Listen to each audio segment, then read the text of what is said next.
Hello 8th graders. We had a nice fun day today in class. I know I kind of put you on the spot for part of it with those last minute let's do some presentations, but trust me, I thought that went well.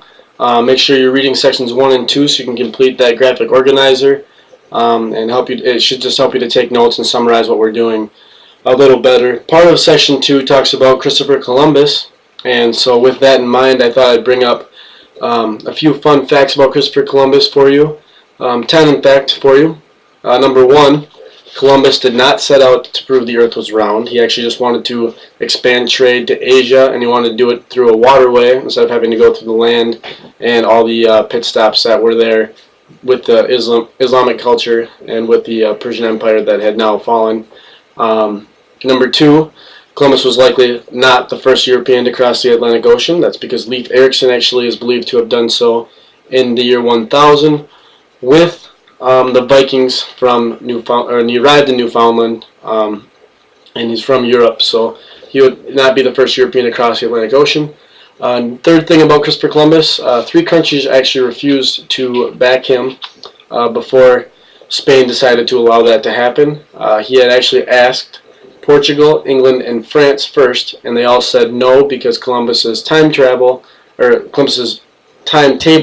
for his travels were actually way off, and they knew that. The experts knew that. He was just lucky enough to have landed in the New World for Spain. Otherwise, he would have costed them a lot of money. Number 4, Nina and the Pinta were not the actual names of 2 of Columbus's 3 ships. They're actually just nicknames, and the Santa Clara's nickname was actually, Santa Maria's nickname was actually known as La Galega, which means it just says that it's named after the province of Galicia, where it was built. Number 5, the Santa Maria, the one I just talked about, actually was wrecked during Columbus's historic voyage. That one, it wrecked right outside of Haiti, and he left about 40 crew members behind in order to start the first European settlement. None of them were found when he returned for them. Number 6, Columbus actually made 4 voyages to the New World, including to the Caribbean, South America, and Central America. Number 7, Columbus actually returned to Spain in chains, so he was actually arrested and brought back to Spain in 1500 because he was a cruel leader in the New World, and they brought him back. However, Ferdinand actually allowed him to go free. He just couldn't lead anymore, but he was allowed to lead expeditions and stuff. Yeah. Number 8, a lunar eclipse actually saved Columbus because in 1504 he was stranded in Jamaica and was abandoned by half his crew and denied food by the people that lived on the island.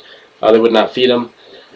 He knew that there was supposed to be a lunar eclipse coming, and so he told them that his God was going to shine like fire on the earth, and for them not feeding him. And when the lunar eclipse hit, they believed him and began to feed him and actually asked Columbus for mercy.